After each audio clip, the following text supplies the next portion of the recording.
Ma femme m'a trompé avec son amant. Alors, j'ai couché avec sa sœur. Elle a ri, nerveusement, trop vite. Ce genre de rire qui supplie tout le monde de se joindre à elle, juste pour faire disparaître l'instant. Mais personne ne l'a fait. Pas une âme n'a bougé. Tout autour de nous, l'ambiance joyeuse d'un barbecue dans une banlieue ensoleillée de Floride était tombée dans le silence. Les fourchettes en plastique se sont figées en l'air, les canettes de bière se sont arrêtées aux lèvres, et le grill grésillait seul dans son coin, oublié. La chaleur de la Floride collait à ma peau, mais je sentais de la glace dans mes veines. Je lui avais tendu une serviette en papier froissé, blanche, légèrement tachée de sauce barbecue et sur laquelle étaient griffonnés quelques mots à l'encre noire, chambre 324, Coral Crest Hotel. Jeudi dernier. J'ai vu le visage de Mélanie se décomposer une seconde avant qu'elle ne le force à reprendre sa place. Mon mari est un sacré farceur, dit-elle, souriant avec trop d'insistance tandis que ses yeux balayaient les invités, sa sœur, ses collègues, nos voisins, tous la fixant comme s'ils venaient d'assister à une tournure de télé-réalité à laquelle ils n'étaient pas préparés émotionnellement. Je n'ai pas dit un mot. Elle s'est penchée vers moi, la voix basse et chargée d'un avertissement. « Mais qu'est-ce que tu fous, Jacques ?» Ce que j'aurais dû faire à l'instant où j'ai arrêté de me mentir à moi-même, ai-je dit calmement. Ma voix était calme, anormalement calme. Des années de retenue lui donnaient ce ton. Le sourire de Mélanie s'est fissuré. Ce n'est pas le lieu. Tu as raison, ai-je dit. Mais ça, j'ai tapoté la serviette, toujours serrée dans sa main, ce n'était pas le moment non plus. Une lueur de panique traversa son visage, rapide et subtile. Elle savait. Elle savait exactement de quoi je parlais. Et c'est ce qui rendait la situation pire encore. Il n'y aurait pas de déni ni de confession en larmes. Elle essayait de transformer la situation en quelque chose de gérable. Jacques, sifflait-elle, se plaçant entre moi et la foule près du grill. Tu es ridicule. On en parlera plus tard. J'ai souri, un sourire aussi tranchant qu'une lame. Bien sûr, peut-être qu'on réservera la même chambre. Ça a été le coup de grâce. Sa mâchoire s'est crispée. Tu fais une scène devant ma famille. Notre famille, ai-je raillé, mais le contrôle lui échappait comme du sable entre les doigts. Oh, alors maintenant, tout tourne autour de toi? Tu essaies de m'humilier? Tu nous as humiliés à la seconde où tu l'as choisi.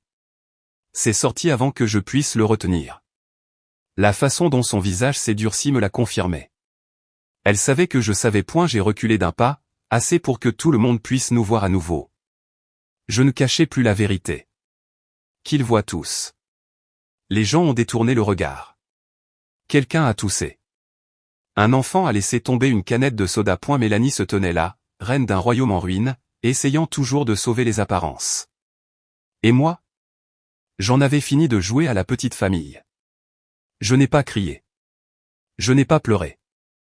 Je me suis tourné, je suis allé vers la glacière, j'ai ouvert un soda et je l'ai siroté comme si je ne venais pas de mettre le feu à ma propre vie. Qu'elle reste dans les cendres. J'avais passé assez de temps à m'étouffer avec la fumée. Vous voulez savoir le pire? Ce n'était même pas l'infidélité. C'était qu'elle pensait que je ne ferais jamais rien. Pendant 10 ans, nous avions construit ce qui ressemblait à une solide vie de classe moyenne, une maison de plein pied avec des finitions blanches, 2 salaires, 2 SUV dans l'allée et des tasses à café assorties, pour lui et pour elle, que nous n'utilisions jamais. J'enseignais l'histoire au lycée.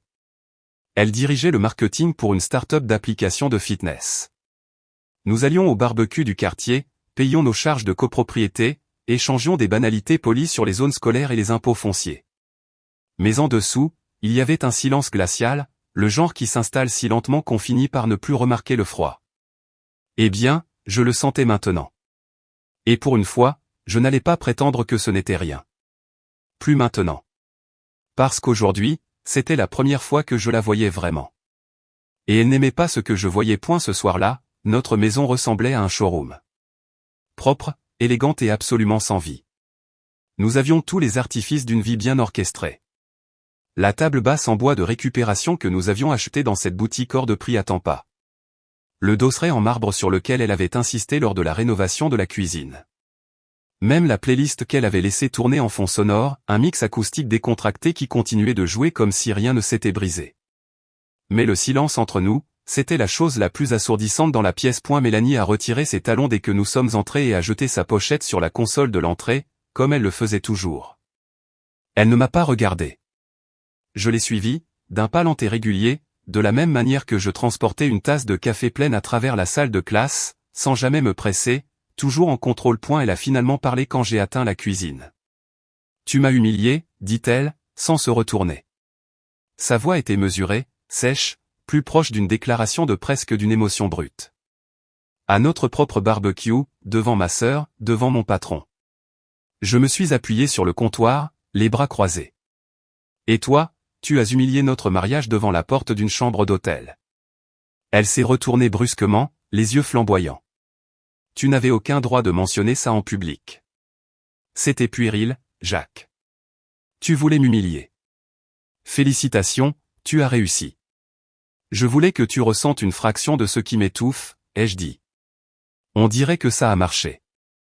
Elle m'a regardé comme si j'étais un étranger. Peut-être que je l'étais point. Mon Dieu, ricana-t-elle en passant une main dans ses cheveux.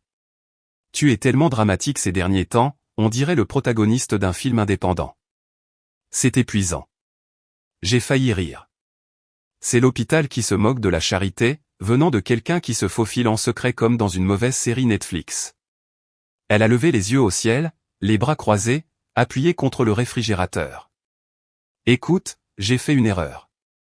Mais si tu penses que ton numéro au barbecue te donne une supériorité morale, tu délires. Tu aurais pu me parler comme un adulte. Au lieu de ça, tu voulais une scène. J'ai pris une grande inspiration. Le genre qu'on prend avant de décider de ne pas claquer une porte. Tu n'as plus le droit de raconter cette histoire, Mel. Plus maintenant. Tu as eu le micro pendant des années. Les monologues larmoyants, les silences pesants, les manœuvres de pouvoir déguisées en compromis. J'ai laissé passer. Tout. Mais aujourd'hui, j'ai décidé que j'en avais fini de jouer l'imbécile qui sourit à travers tout ça. Elle a scié, prise au dépourvu par mon ton. Rien que ça me disait tout. Elle n'avait pas l'habitude que je riposte. Pendant des années, j'avais été le pilier stable, le gars qui évitait les drames, qui s'excusait le premier juste pour maintenir la paix. J'étais le ciment, le réparateur.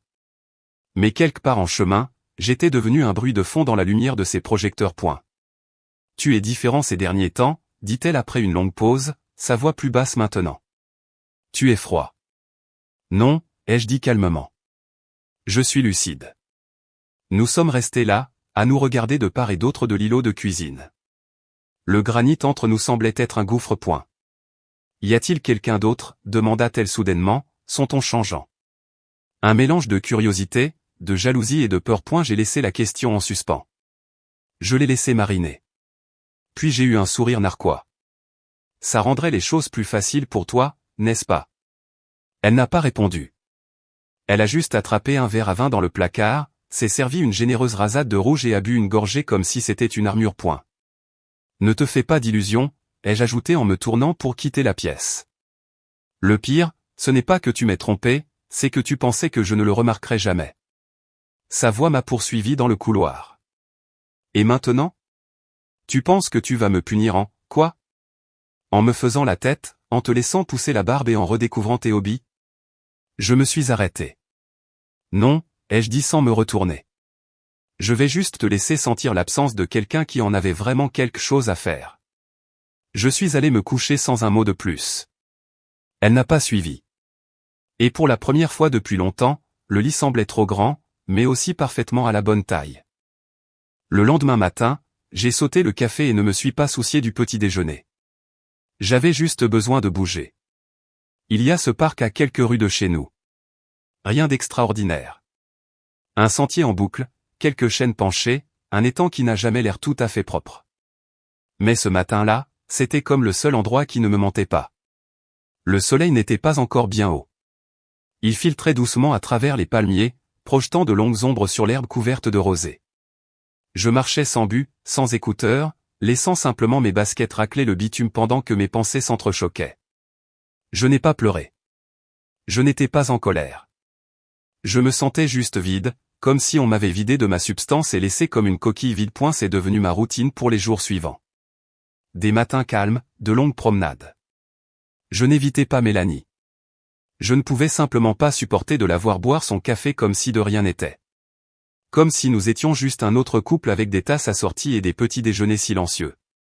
Comme si elle n'avait pas brisé quelque chose que je n'étais pas sûr de pouvoir réparer. Puis vint le jeudi.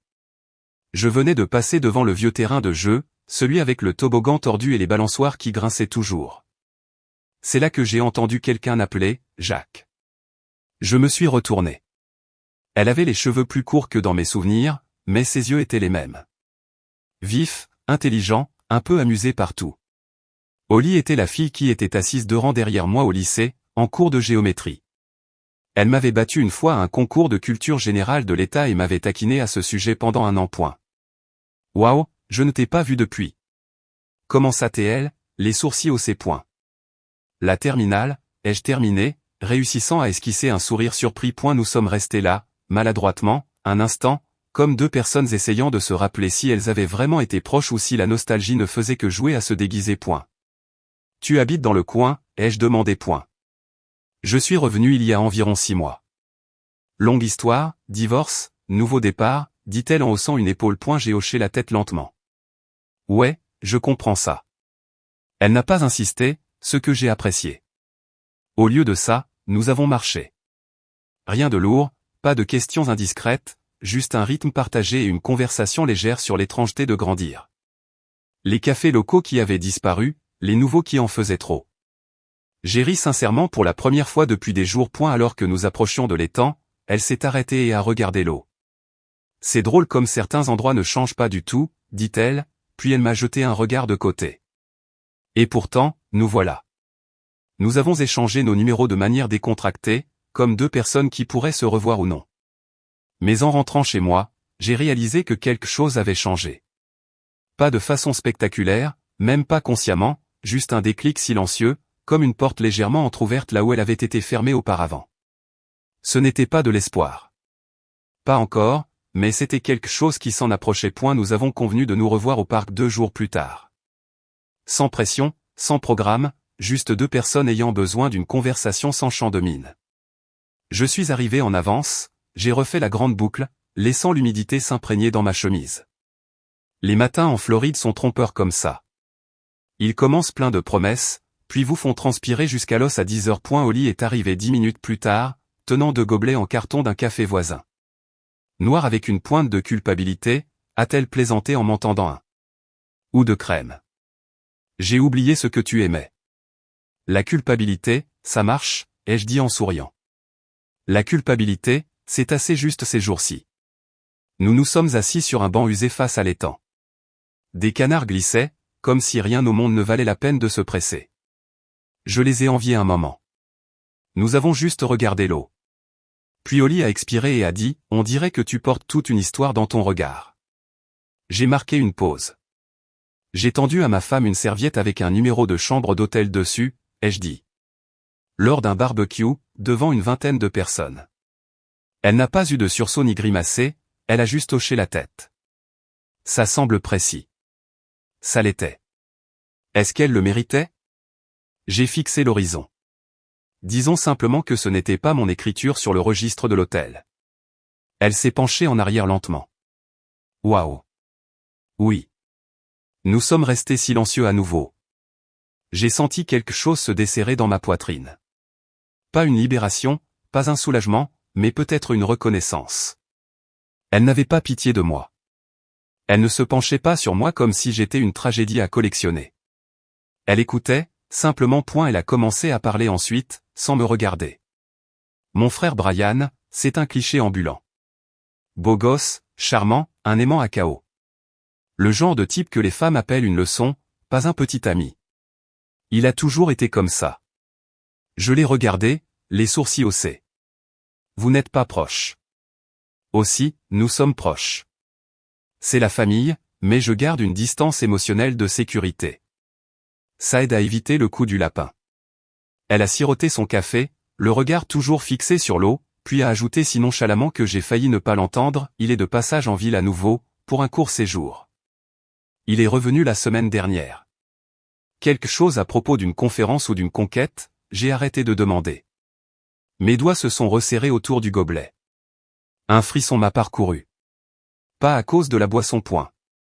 Brian, ai-je demandé, prudemment. Ouais, dit-elle. Brian Foster. Grand, Mince, il parle comme s'il passait une audition pour un drame romantique qui n'existe pas. Pourquoi? Le nom m'a frappé comme un coup de poing dans le ventre. Chambre 324, Coral Crest Hotel. Le nom sur le reçu que j'avais trouvé. B. Foster. Mon cœur a ralenti, pas de manière calme, mais de cette manière où l'on se prépare à un impact. La prise de conscience n'a pas été un coup de tonnerre. C'était plus silencieux, plus cruel. J'ai dégluti difficilement et j'ai réussi à dire, juste par curiosité. Elle n'a pas insisté. Peut-être l'a-t-elle vu dans mes yeux. Peut-être qu'elle non plus ne voulait pas pousser trop loin. Mais soudain, tout semblait différent, comme si je la regardais à travers un nouveau prisme. Elle n'était plus juste un réconfort fortuit. Elle était un fil qui se rattachait directement au tissu de ce qui détricotait ma vie. Je ne savais pas si elle savait. Je n'ai pas demandé, parce qu'à ce moment-là, assis à côté d'elle sur un banc de parc écaillé sous le poids de trop de coïncidences, je ne le voulais pas. Je voulais juste que le silence entre nous dure un peu plus longtemps. Et ce fut le cas. Quelque chose avait changé au moment où j'ai franchi à nouveau notre porte d'entrée. Pas de manière spectaculaire. Il n'y avait pas de bande-son triomphale dans ma tête. Pas d'épiphanie au ralenti. C'était plus subtil que ça, mais indéniable. J'étais parti un peu moins de 2 heures. Et pourtant, quand je suis entré dans la cuisine et que j'ai vu Mélanie à l'évier en train de rincer la vaisselle, la pièce semblait plus petite, plus étroite, comme si elle pouvait sentir que je ne traînais plus ma déception comme un sac de pierre. Elle a levé les yeux vers moi, cherchant quelque chose sur mon visage. Je ne lui ai rien donné. Dehors pour une autre promenade, demanda-t-elle, comme si la question avait plus de poids qu'elle ne le prétendait. J'ai ouvert le frigo, pris une bouteille d'eau et hoché la tête. Ouais. Elle a hésité. Tu sors beaucoup ces derniers temps. J'aime l'air, ai-je dit. C'était tout. Pas un mensonge, pas tout à fait la vérité. Juste une réponse simple et neutre qui ne lui offrait aucun terrain sur lequel s'appuyer. Ses yeux m'ont suivi alors que je passais devant elle, calme, illisible, et je savais qu'elle le sentait. J'avais changé, et pas de la manière qu'elle voulait. Ce soir-là, j'ai pris un peu plus de soin à tailler ma barbe. J'ai choisi une chemise plus sombre, mis un peu d'eau de Cologne, même si je n'avais nulle part où aller. Je n'avais pas besoin d'un public. Je voulais juste me sentir à nouveau présent dans ma propre peau. Mélanie l'a remarqué. Bien sûr qu'elle l'a remarqué. Elle remarquait toujours quand quelqu'un d'autre pouvait regarder. Tu te fais beau pour le chien, maintenant, demanda-t-elle depuis le couloir, appuyée contre le cadre de la porte. Non, ai-je dit en ajustant mes poignets. J'avais juste envie de ne pas ressembler à un fantôme aujourd'hui. Son sourire était mince, crispé. Alors c'est ça la nouvelle ambiance, le solitaire mystérieux. Je me suis tourné lentement, je l'ai regardé dans les yeux. Non, juste un type. Tu sais, celui que tu connaissais avant qu'il ne se perde en essayant de maintenir les choses ensemble. Elle n'a pas répondu, elle a juste reculé, me laissant passer. À eu cours des jours suivants, j'ai maintenu ce rythme. Je ne claquais pas les portes. Je ne criais pas. Je n'étais pas cruel, mais je ne m'excusais pas non plus. Je ne me justifiais pas. Et ça la rendait folle. Elle essayait de me provoquer. Des petites piques, des coups bas passifs. Tu as toujours eu un talent pour bouder sans avoir l'air triste, disait-elle au dîner. Ou, tu penses que cette phase de mélancolie va arranger quoi que ce soit? Je répondais calmement, si seulement. Une fois, elle a cherché la dispute à propos d'une serviette mal placée dans la salle de bain. Une serviette? C'est toujours ces petites choses avec toi, a-t-elle lancé. Tu laisses tout pourrir. J'ai incliné la tête très légèrement. C'est vrai. Parce que les serviettes ruinent les mariages. Ça la fait taire. Elle n'aimait pas cette version de moi. Celui qui ne bronchait pas, qui ne se justifiait pas. Je ne demandais plus la permission d'être en colère ou brisé. J'étais, simplement. Et Mélanie, elle n'était pas habituée à ça. Elle était habituée à être l'axe, celle qui décidait quand nous dansions et quand nous arrêtions. Maintenant, la musique jouait et je n'étais plus sur la piste. J'ai remarqué qu'elle m'observait de plus près. Elle levait les yeux de son ordinateur portable chaque fois que je traversais la pièce. Elle a commencé à veiller plus tard que d'habitude. Mi-regardant la télé, mi-me surveillant. Je la surprenais à faire défiler son téléphone, les yeux se tournant vers le mien comme si elle s'attendait à voir un nom qu'elle ne reconnaissait pas s'afficher sur mon écran. Mais il n'y avait rien à attraper pour elle. Pas encore. Elle pensait qu'elle avait encore du temps. Que ce qui m'arrivait était temporaire. Juste une de mes humeurs qui finirait par se replier dans la soumission. Mais la vérité, c'est que je ne pliais pas cette fois. Parce que quelque part dans le calme de ce banc de parc, dans la présence stable et sereine de Holly, dans le sillage de tout, j'avais lâché prise. J'avais commencé à me souvenir de ce qu'était vraiment la paix.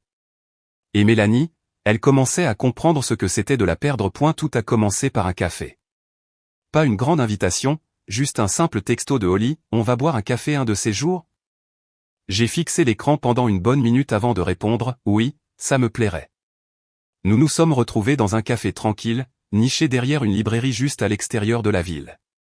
Le genre d'endroit avec des tables bancales et des panneaux écrits à la main qui essayaient un peu trop de paraître vintage. Elle était déjà là quand je suis arrivé, installée dans une banquette d'angle avec un livre de poche ouvert dans une main et une tasse dans l'autre. Quand elle m'a vu, elle a souri. Pas un sourire trop large, ni trop réservé, juste un vrai sourire. Je ne le savais pas à l'époque, mais ce sourire allait me rester. Et la première fois, nous avons parlé de livres, puis de films, puis d'enseignement, de la façon dont les élèves peuvent vous surprendre les jours où vous vous y attendez le moins. Elle m'a dit qu'elle avait travaillé dans le secteur associatif après son divorce, principalement dans des refuges pour femmes et des initiatives de santé mentale. Elle a dit qu'elle aimait se sentir utile, que ça l'aidait à sentir qu'elle avait encore une prise sur quelque chose. J'ai passé beaucoup de temps à laisser les autres décider de ma valeur, a-t-elle avoué un soir. Il m'a fallu quelques années pour réaliser que je n'avais plus à passer d'audition pour obtenir de l'affection. Ça m'a frappé de plein fouet, parce que n'était-ce pas exactement ce que j'avais fait pendant des années. La fois suivante, nous nous sommes retrouvés dans une librairie d'occasion. Nous avons déambulé lentement dans les allées, sortant des titres, lisant les quatrièmes de couverture à voix haute comme deux enfants qui se font rire. Elle a pris un vieux recueil de poésie abîmé et me l'a tendu. Celui-ci te plairait, a-t-elle dit. Je l'ai acheté sans en lire une seule page. Après ça, c'est devenu un rythme. Des dîners qui se prolongeaient en promenade. Des promenades qui menaient à des bancs de parc. Des conversations qui oscillaient entre le rire et de longs silences pensifs. Il n'y avait pas de programme, pas de pression, juste la présence de quelqu'un qui me voyait, pas celui que j'avais été, pas celui que j'essayais d'être, juste moi, en temps réel. Elle n'a jamais posé trop de questions sur Mélanie, et je ne l'ai jamais pressée au sujet de Brian. Il y avait quelque chose de tacite entre nous, une compréhension mutuelle que nos passés étaient déchiquetés et que notre équilibre actuel était encore un peu fragile. Mais ensemble, nous ne nous sentions pas brisés. Nous nous sentions juste apaisés. Et cette quiétude, c'était tout. Un soir, après avoir partagé une petite assiette de pâtes dans un endroit calme avec des bougies vacillantes et un trio de jazz jouant dans un coin, nous sommes sortis dans l'air chaud de la nuit. Je l'ai raccompagnée à sa voiture, les mains dans les poches. Incertain si je devais en dire plus. Elle s'est tournée vers moi juste avant d'ouvrir sa portière. J'aime qui tu es quand tu n'essaies pas de tout arranger, a-t-elle dit. J'ai cligné des yeux, pris au dépourvu. C'est ce que je fais, ai-je demandé. Elle a hoché la tête. Ou ce que tu faisais. Mais maintenant, tu es juste toi-même. Je n'ai pas répondu tout de suite. Au lieu de ça, j'ai tendu la main, j'ai doucement glissé une mèche de cheveux rebelles derrière son oreille, puis j'ai laissé ma main retomber le long de mon corps. Pas de baiser, pas de promesse, juste un instant. Mais dans ce silence, quelque chose de sacré est passé entre nous. Le genre de moment qui n'a pas besoin de définition pour être réel.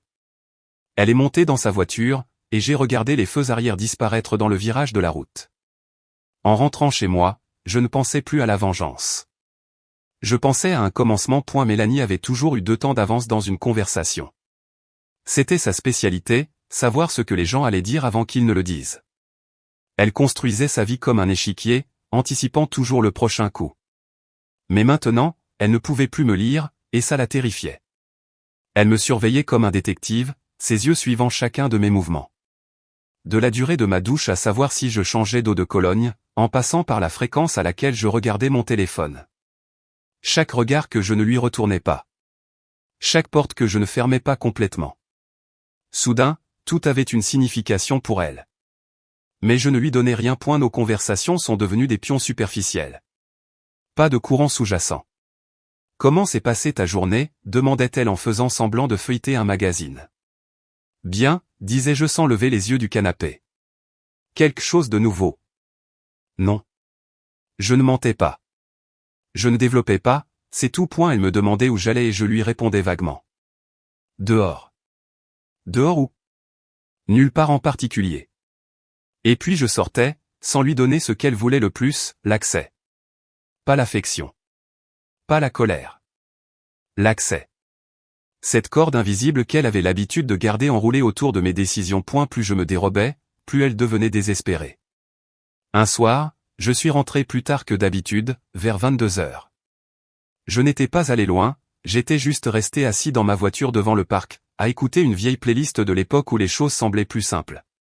Quand je suis entré, les lumières étaient allumées et elle était assise à la table de la cuisine avec un verre de vin, essayant d'avoir l'air décontracté. Promenade tardive, demanda-t-elle en faisant tourner le vin dans son verre. Ouais. Elle a hoché la tête lentement, attendant. Comme je n'en disais pas plus, elle a tapoté son ongle contre le pied de son verre. Tu es différent ces derniers temps. Je suis honnête ces derniers temps. Cette réponse a frappé plus fort que je ne l'avais prévu. Elle n'a pas parlé pendant un moment après ça. Plus tard dans la nuit, je l'ai surprise en train de fouiller dans le tiroir de ma table de chevet. Elle ne m'a pas entendu arriver derrière elle. Quand je me suis éclairci la gorge, elle a sursauté, le tiroir se refermant brutalement. Tu cherches quelque chose, ai-je demandé. Elle s'est retournée. Juste des piles pour la télécommande. Nous savions tous les deux que c'était un mensonge. Elle a réessayé le lendemain matin. Mon téléphone était sur le comptoir à charger pendant que je me rasais. Quand je suis revenu, l'écran était éteint, mais il avait bougé d'1 centimètre par rapport à là où je l'avais laissé.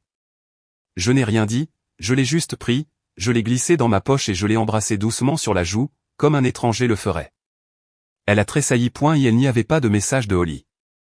Pas de photo, aucune trace d'elle dans ma vie numérique. Mais Mélanie pouvait la sentir là, comme un fantôme dans la maison. Et c'est ce qui la rendait folle. Il ne s'agissait pas de preuves. Il s'agissait de ne pas savoir, de ne pas être en contrôle. Elle est devenue agitée, a commencé à veiller tard, à faire les 100 pas dans le couloir, à chercher la dispute pour un rien.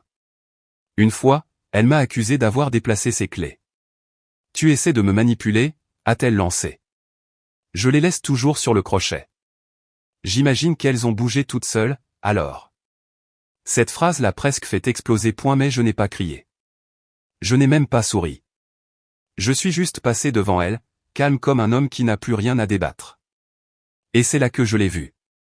La fissure. Ses yeux n'étaient pas en colère. Ils étaient effrayés.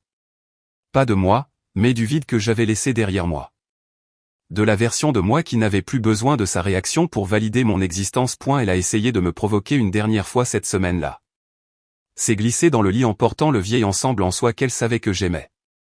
Je ne te manque pas, a-t-elle murmuré dans le noir. Je me suis détourné. Pas cruellement, juste complètement. Tu ne m'as pas manqué, ai-je dit doucement, quand tu étais avec lui. Son souffle s'est coupé. Je l'ai entendu. Et puis, finalement, elle n'a plus rien dit du tout, parce qu'elle savait que la version de moi qu'elle contrôlait, il était parti. C'est arrivé un mardi soir. Rien de spécial. Pas d'orage, pas d'anniversaire oublié, pas d'appel manqué ou de message critique. Juste le doux ronronnement d'un lave-vaisselle, l'odeur de nettoyant au citron et la légère vibration de mon téléphone, une fois, puis plus rien. Cette vibration l'a brisé. J'étais assis à la table de la cuisine, lisant quelque chose sur mon téléphone, quand Mélanie est entrée du couloir, pieds nus, les cheveux légèrement frisottés d'une douche prise à la va-vite, un verre de vin intact à la main. Qui est-ce? La question a frappé l'air comme une assiette qui tombe. Je n'ai pas répondu tout de suite, j'ai juste levé lentement les yeux, posé mon téléphone à côté de moi. Calme, égal. Pardon? Sa mâchoire s'est crispée. Tu m'as entendu. Pourquoi tu demandes? Elle a laissé échapper un rire cassant, sans joie. Parce que tu n'es plus là. Tu vis dans cette maison, Jacques. Mais tu n'y es pas. Tu es ailleurs, avec quelqu'un d'autre. Je me suis levé, j'ai bu une longue gorgée d'eau. Tu veux dire, comme dans une chambre d'hôtel? La couleur a quitté son visage. Rapidement. Ne retourne pas la situation contre moi, a-t-elle lancé. J'ai dit que j'étais désolé. J'ai dit qu'on pouvait surmonter ça, mais tu me punis depuis. J'ai secoué la tête. Non, je me retire. Il y a une différence. Elle s'est approchée, sa voix s'élevant. Alors c'est ça. Tu peux juste disparaître émotionnellement. Prétendre que tu es la victime dans tout ça. Je ne prétends rien du tout, ai-je dit. Tu n'as juste pas l'habitude de ne pas m'avoir enroulé autour de ton petit doigt. Mélanie a claqué son verre sur le comptoir. Il ne s'est pas cassé, mais il a résonné dans la cuisine comme un coup de semonce. Je sais qu'il y a quelqu'un, siffla-t-elle. Je le vois sur tout ton visage. Tu souris quand tu penses que personne ne regarde. Tu regardes ton téléphone comme s'il avait de nouveau de l'importance. Tu choisis des chemises que tu n'as pas touchées depuis des années. Tu marches comme si tu m'avais déjà quitté. Je me suis adossé au comptoir. Peut-être que c'est le cas. Ça l'a réduite au silence. Elle a cligné des yeux, puis encore, comme pour essayer de refaire le point après une gifle-point. Je t'ai tout donné, a-t-elle murmuré. 10 ans de ma vie. J'ai incliné la tête. Et tu as donné un jeudi soir à quelqu'un d'autre. Elle a reculé comme si je l'avais frappée. C'était une erreur, dit-elle. Une horrible, stupide erreur. Mais toi, tu fais ça exprès. Tu essaies de me faire sentir petite. De me remplacer par une quelconque fille de librairie ou je ne sais quoi. J'ai ri une seule fois, un rire doux et tranchant. C'est ce que tu crois que c'est? Un remplacement? Elle n'a pas répondu point. Je ne te remplace pas, Mélanie, ai-je dit. Je me réapproprie. Il y a une différence. Et là, ce fut la première larme. Juste une. Elle l'a essuyée rapidement, mais pas avant que j'aie vu la panique derrière point. Je suis ta femme, dit-elle, la voix brisée. Ça signifiait quelque chose, avant. Je me suis approché d'elle lentement. Pas menaçant, juste honnête. Tu étais ma femme, ai-je dit. Mais le jour où tu as choisi de mentir, tranquillement, avec assurance, ce jour-là, tu as choisi quelqu'un d'autre. Il ne s'est même rien passé, a-t-elle crié. On a parlé. C'est tout. Alors pourquoi t'es-tu enregistré sous un faux nom? Elle est restée immobile. Le silence entre nous s'est étiré, long et acéré. J'ai pris mon téléphone, je l'ai glissé dans ma poche. Tu veux que j'avoue quelque chose, Mel, ai-je demandé, ma voix stable. Tu veux que je crie, que je hurle, que je m'effondre? Je ne le ferai pas, parce que tu n'as pas le droit de posséder les deux côtés de cette histoire.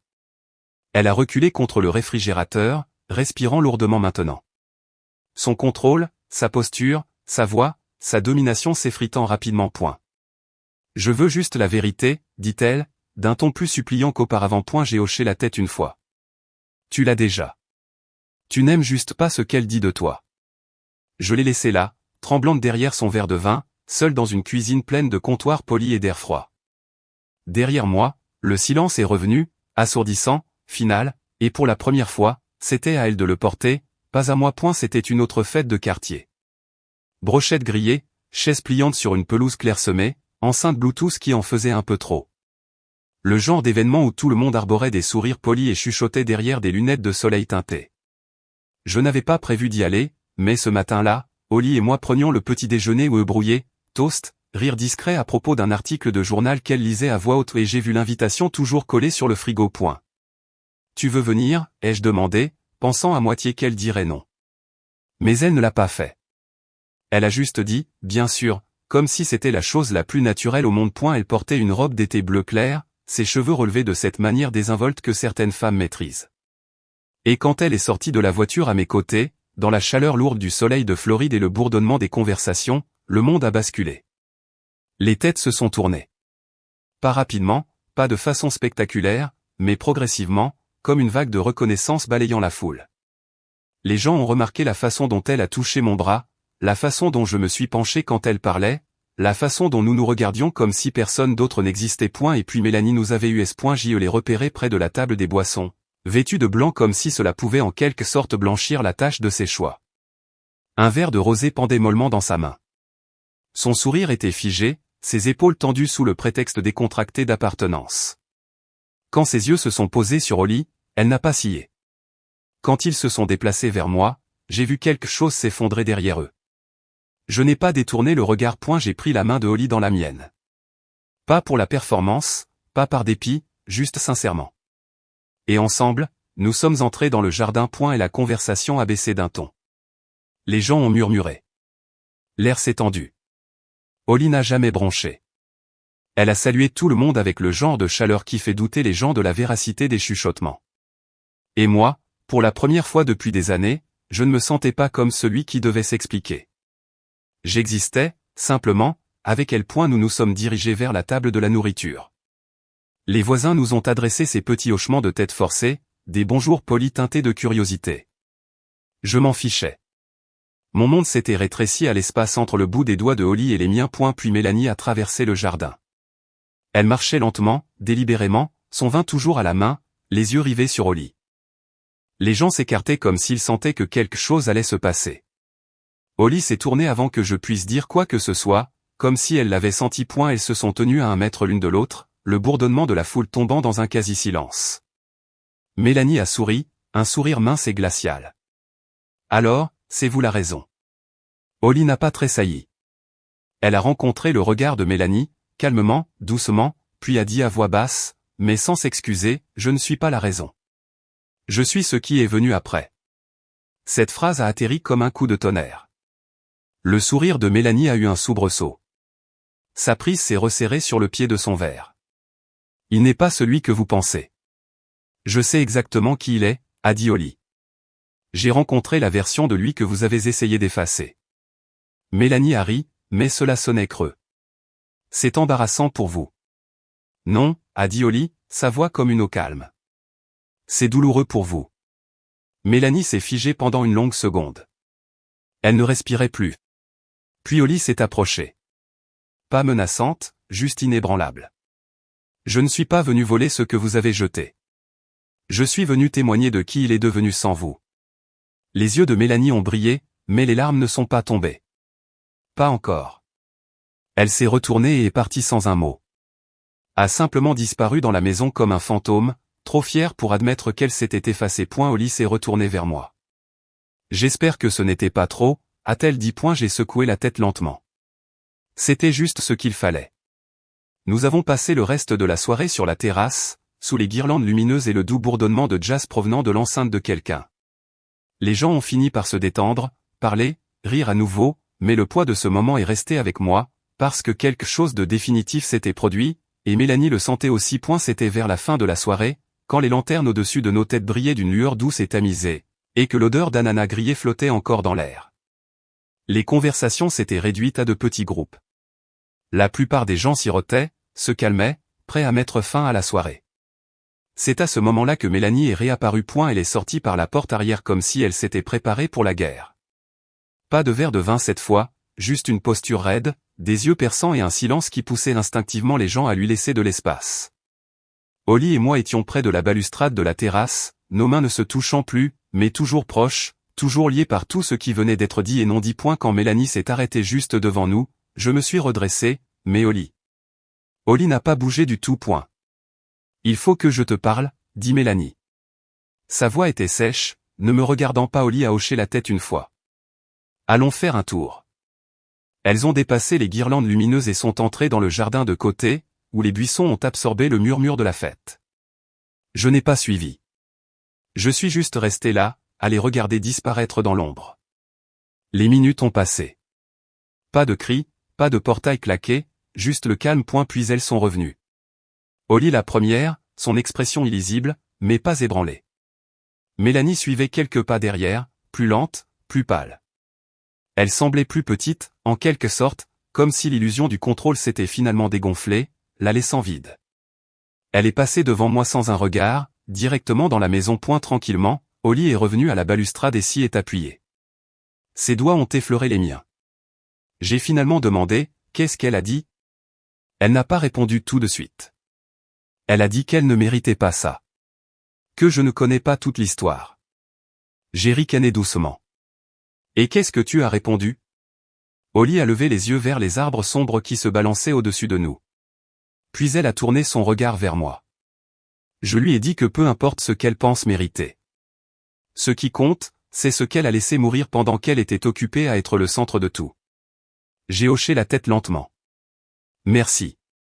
Elle a incliné la tête. Pourquoi? Pour ne pas l'avoir traitée comme une méchante. Pour ne pas m'avoir fait choisir entre la colère et la paix. puis j'ai sorti de la poche de ma veste l'enveloppe que j'avais apportée mais que je n'avais jamais prévu d'utiliser ce soir. Elle y a jeté un coup d'œil. Qu'est-ce que c'est? Les papiers du divorce. Signé ce matin. Ses yeux se sont légèrement agrandis, non pas de surprise, mais de gravité. J'ai expiré. J'avais besoin qu'elle voie l'homme dont elle ne croyait pas l'existence. Et j'avais besoin qu'elle ressente ce que j'ai ressenti le jour où j'ai réalisé que je ne rentrais pas à la maison. Pas vraiment. Elle a posé doucement sa main sur la mienne. Stable et sûre. Pas de frisson, pas de victoire, juste de la présence. À l'intérieur de la maison, j'ai entendu le bruit feutré d'une porte se fermant à l'étage. Ça n'avait plus d'importance. Ce chapitre était clos. Ça fait 5 mois. La Floride est toujours chaude. Les oiseaux crient toujours comme s'ils passaient une audition pour un ouragan. La vie n'a pas ralenti après tout ça. Elle a juste changé de cap. Maintenant, je marche plus lentement. J'écoute plus. Je respire plus profondément. Holly et moi faisons des promenades matinales autour d'un sentier de lac à environ 30 minutes au nord. Assez loin pour se sentir nouveau. Assez proche pour se sentir chez soi. Il y a cet endroit où le sentier tourne et s'ouvre sur une clairière. Juste de l'eau et du ciel. C'est là que nous nous arrêtons toujours. Sans mots, juste sa main dans la mienne. Les doigts entrelacés comme s'ils avaient toujours appartenu là. Elle ne m'a jamais demandé d'être quelqu'un de nouveau. Elle a juste rendu sur d'être qui j'étais déjà. J'enseigne toujours, je corrige encore tard dans la nuit parfois. Mais il y a un rythme différent dans ma vie maintenant. Moins de choses à prouver, plus de vie à vivre. Moins d'attentes, plus d'intentions. Et Mélanie, elle est restée dans la maison pendant un certain temps. Je la lui ai laissée, non par générosité, mais parce qu'elle n'a jamais vraiment semblé être la nôtre. C'était son musée de statut social bien orchestré. Et je ne voulais plus vivre à l'intérieur de son idée du succès. Aux dernières nouvelles, elle a quitté son cabinet. A dit qu'elle avait besoin d'espace pour se réaligner. C'est le mot qu'elle a utilisé dans l'email qu'elle m'a envoyé.